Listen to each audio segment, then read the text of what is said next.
Welcome to Blueprint Future, where we decode the trends shaping our tomorrow.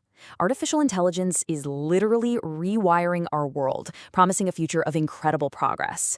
But there's a massive tension at its core, a question we have to ask right now. Is this AI-powered future one where we all rise together, or one that creates a deeper, more permanent economic divide? Today, we're unpacking the signals to find out. To see what's at stake, you have to start with the numbers. And honestly, this data from the Federal Reserve is staggering. Just look at this. Over a recent 15-year period, the wealthiest 1% didn't just get richer. Their slice of the entire nation's wealth grew substantially. Meanwhile, the share for the entire bottom half of the population actually went down. So the gap isn't just sitting there, it's actively getting wider. And let's be really clear about something. This isn't some far-off prediction. This is a systemic shift that's already in motion. It's a documented, accelerating trend, and that makes figuring out what's driving it more urgent than ever. So here's our game plan for this explainer. We'll start with the Great Divergence. Then we'll look under the hood at the automation engine. After that, we'll get into what this means for real people in a tale of two workforces. And finally, we'll talk about navigating the transition. All right, first up, the Great Divergence. We're going to explore the powerful and maybe for some surprising connection between the rise of AI and this historic shift in who holds the wealth. Now this is where it gets really interesting. Look at how these two trends seem to mirror each other almost perfectly. As AI adoption in business just exploded, going from 5% to 40%, the wealth share of that top 1% climbed right alongside it. It's a strong positive correlation. And it suggests that as companies get smarter with AI, the economic rewards are flowing, well, disproportionately to the very top. Which brings us to our next big question. If AI is linked to this divide, what's actually going on here? What's the engine driving this thing? How exactly is this technology reshaping the entire economic playing field? You know, economists have a term for this, skill-biased technological change. But what it really means is that technology isn't neutral. It picks winners and losers.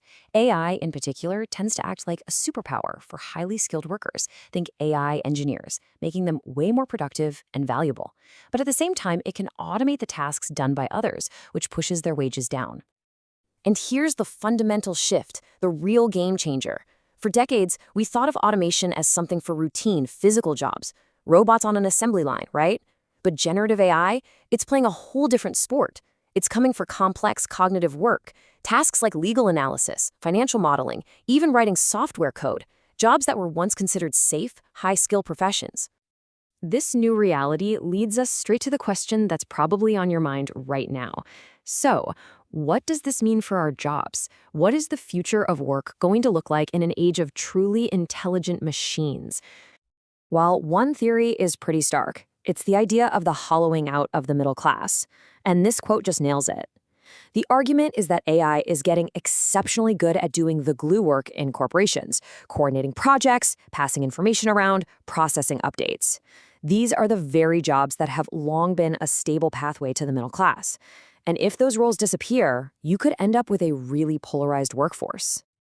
But hold on, there's a powerful counterargument. Some call it the Turing transformation. And the idea is fascinating. It says that when you automate a very rare high-end skill, you don't always destroy jobs. Sometimes you actually democratize that skill. You unlock it for millions of other people, creating brand new opportunities. In other words, one person's automation becomes another person's augmentation. And the classic example of this is the London taxi driver. For more than 100 years, you had to master the knowledge, literally memorize thousands of streets. It was an elite skill that took years. Then, GPS came along and essentially automated it, putting that superpower into everyone's phone. And what happened next? The entire ride-sharing industry was born, creating work for millions who never could have passed that insane test. So if that's the case, what makes a job resilient in this new world? Well, the research keeps pointing back to 4 deeply human traits. First, complex human judgment, the kind a doctor or a judge uses. Second, high-touch interpersonal skills, the empathy of a nurse or a great teacher. Third is genuine creative problem-solving.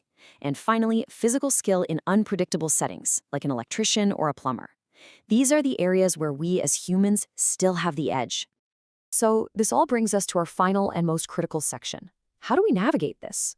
With these huge forces at play, how can we, as a society and as individuals, steer this incredible technology toward a future that's more prosperous for everyone?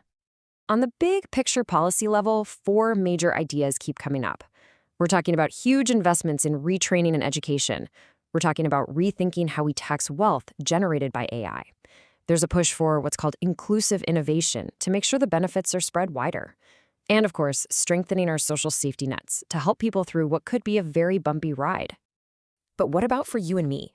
On a personal level, the ground is shifting under our feet. The old idea of one stable job for life, that's fading fast. The new winning strategy seems to be the portfolio career. It's about building a diverse set of skills and income streams. It's about not putting all your eggs in one professional basket, because that basket could be automated tomorrow. So in the end, it all comes down to a fundamental choice. Technology is just a tool. Its path isn't written in stone. As AI gets better and better at doing things we once thought only humans could do, the real question isn't about the technology's capability, it's about our own character.